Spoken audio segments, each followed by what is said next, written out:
আজ একটি গানের কথা বলি আপনাদের। আচার্য প্রণবানন্দ যে চারণ দল আর হিন্দু মিলন মন্দির তৈরি করেছিলেন, সেই দলেরই একটা গান আচার্যর ভীষণ প্রিয় ছিল। সে গান আজও অবশ্য ভারত সেবাশ্রম সংঘের কোনো না কোনো সন্ধেতে শাখায় আরতির সময় শোনা যায়। গানটি হলো, জাগরে হিন্দু জাগো, ওই নটরাজ ধূর্যটি পায়ে রুদ্র বীর্য মাগো। আরাম শয়নে বিলাস ব্যাসনে এখনো রহিবি মরণ বরণে। অমৃতের খনি নাদিছে সঘনে, শ্রবণে কি পশে না গো। বিফল জীবন বাঁচিয়া কি ফল, মরণ জিনিয়া জীবন সফল। কররে হিন্দু ব্রত সম্বল, বীর সাধনায় লাগো। রুদ্ধ শিরায় শোণিত তপ্ত, সংহার নটে হউক মত্ত। ভীম বিক্রমে ভাঙো পদাঘাতে, ক্লীবতার কারা ভাঙো। ঈশানের করে বিষাণ বাজে রে, জাগরে হিন্দু জাগো। আহা, স্বামী প্রণবানন্দ এমন উদাত্ত কণ্ঠে হিন্দু জাগরণের ডাকি শুধু দেননি, সারা জীবন দিয়ে দেখিয়ে দিয়ে গেছেন যে জেগে ওঠা কাকে বলে।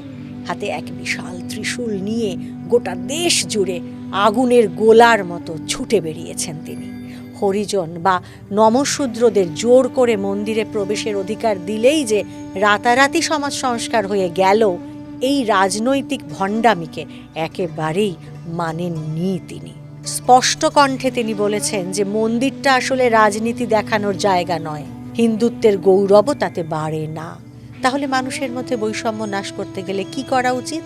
স্পষ্ট কণ্ঠে বলেছেন তিনি, হিন্দুকে শুধু হিন্দু নামে ডাকতে হবে। আদর্শবান সৎ চরিত্রবান হলে তবেই সমাজের উন্নতি হবে। ছোঁয়াছুঁয়ি জাতপাত দিয়ে সমাজকে কিছুমাত্র বদলানো যাবে না। হিন্দুত্ব নিয়ে কোনো চমকদার ভাষণ তিনি দেননি কখনো, বরং রাজনৈতিক অভিসন্ধির মুখে একেবারে চপেটাঘাত করে সমস্ত শ্রেণীর মানুষকে পাশে বসিয়ে যোগ্য করেছেন প্রণবানন্দজি। বৈদিক মন্ত্র উচ্চারণ করেছেন, তাদের সঙ্গে একই পংক্তিতে বসে খেয়েছেন তিনি। আর তারপর সহজ করে বলেছেন যে হিন্দুকে শুধুমাত্র হিন্দু বলে সম্বোধন করলে একমাত্র তখনই হিন্দু ঐক্য সাধিত হতে পারে। তার আগে অবধি যা হবে তার সবটাই ভণ্ডামি ছাড়া আর কিছু নয়। আমরা সে কথা শুনেছি কি আদৌ? মানতে পেরেছি?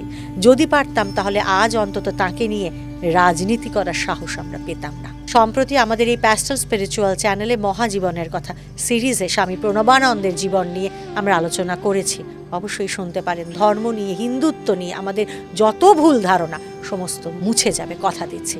শুনতে থাকুন প্যাস্টেল স্পিরিচুয়াল, আপনারা আমার সকলের ভালো থাকার পাসওয়ার্ড।